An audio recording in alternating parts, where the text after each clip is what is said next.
And we are back. Avry Sports with Webcast, livestream.com/Avry Sports, with a very weird filter. A strange filter is now on camera. I don't know how this was caused. It looks like there's pure smoke around the studios, but there isn't. We're safe and sound here in Avry Studios, so I don't know what that's about. Anyway, as we were mentioning earlier, the Edmonton Oilers are in action tonight against the Dallas Stars, 7:30 p.m. puck drop. Devin Dubnyk. This is a guy who in net stood on his head against Columbus in a 3-1 win where they were outshot 40-14. The Oil had no business winning that game in Ohio. The Blue Jackets outplayed them in so many parts. It was comical. It was lunacy. It was grand larceny that he won that game for them. Of course, I will give credit to Sam Gagner and Max Piontek, two guys that made me smile. Sam Gagner, to get the Oilers back the lead when the game was tied 1-1 at third. Oh, that pass was walking sex appeal to give it back to Max Piontek, who roofed it past Sergei Bobrovsky. That was insane. And for Piontek, good job, sir, to get your first goal of the year. That was just great stuff right there as the Oilers got off the schneid and snapped their 5-game losing streak. And even though they got points in 3 of those 5 games, and in the day, they still end up with a big fat L in the column.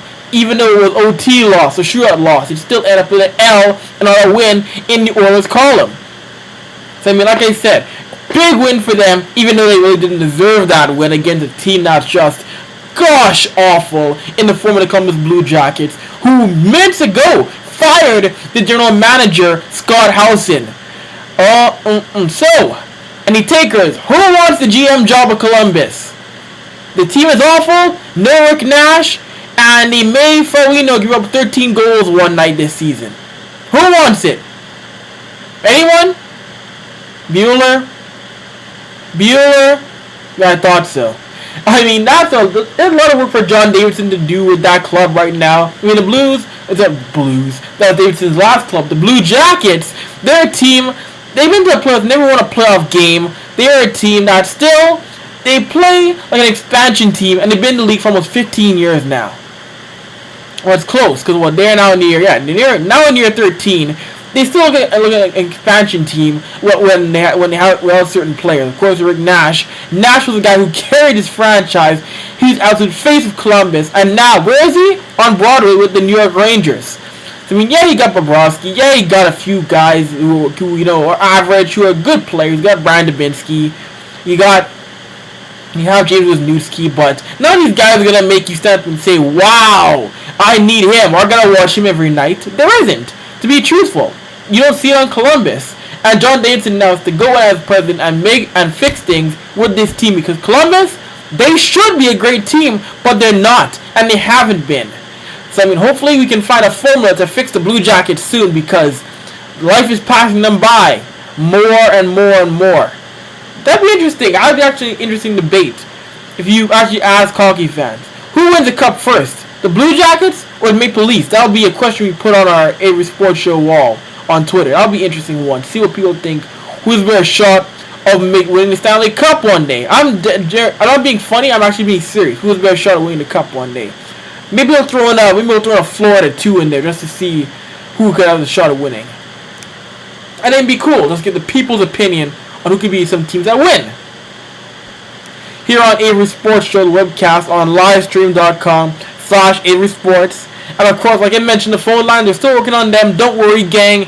They'll be back and they'll be fully operational before you can say Brussels sprouts and baby formula. They'll be back so we can take your calls and have guests again very soon. Can't give a date, all I know is that we'll be back soon. Soon and very soon. And of course, I wanted to mention now, in the NBA, the Golden State Warriors, you know what? They're taking some heat for this, but I like them. The Golden State Warriors, a few days ago, unveiled that they will, for a few games this year, be wearing jerseys, yellow alternate jerseys, which are a little bit old school in them, with sleeves. Yes. The Golden State Warriors are going to become the first ever NBA team to have a jersey with sleeves. I like it. I think it's a really cool look that Adidas came up with. I think it looks slick. You know, of course, it's very college in that sense, and people are thinking, sleeves on an NBA jersey? What is this, Bush League? This is we're at the YMCA balling with your Uncle Jim? I like this look, because the sleeves aren't overly big, they're tight-fitting to the player's arms, they're not as comical. I think it's a cool look, it's a fresh look, to have NBA jerseys in a t-shirt look, basically. I think it's different. Will it catch on with more teams? Maybe, we'll see, because Adidas and the NBA want to try it next year with some more teams besides Golden State. Basically, Golden State is the guinea pig team, and a smart team to use as your guinea pig in my mind. Why do I think Golden State is a great guinea pig team? Because you know what? Because a young player, it's a young crowd that watch Warrior games, a young ball club, and you know what?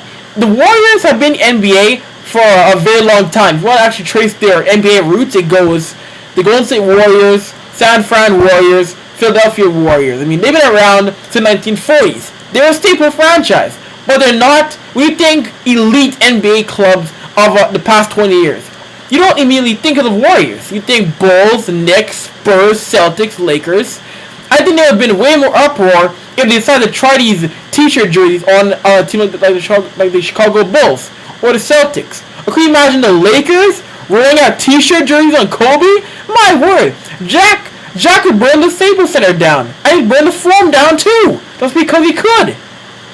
So I mean, great to see them using Golden State as a guinea pig team. Perfect team, I think. Either them or like in New Orleans would have been a great choice to experiment with these teams first. But you know what? I think it'll catch on. And years ago, they wanted to do it with the Knicks. When Patrick Ewing first came out with the Knicks, it was drafted in '85. But they had no way of actually making it back then in the mid-'80s. Because they wanted Patrick Ewing to maintain his jersey and t-shirt look we wore at Georgetown. And of course, NBA rules didn't allow it, and they still don't to an extent, undershirts under a jersey. So you know what? They're able to make it work now. I think it'll be really cool to see them wear it against the Spurs and Houston this season. I can't wait. I'll watch to see what they look like on the court. In-game action. Really cool stuff from Adidas. I like it. You haters? Boo! It's different. Hopefully it catches on throughout the years. Anyway, Avry Sports Show, the webcast, livestream.com/Avry Sports. We'll take a break. So much more to come.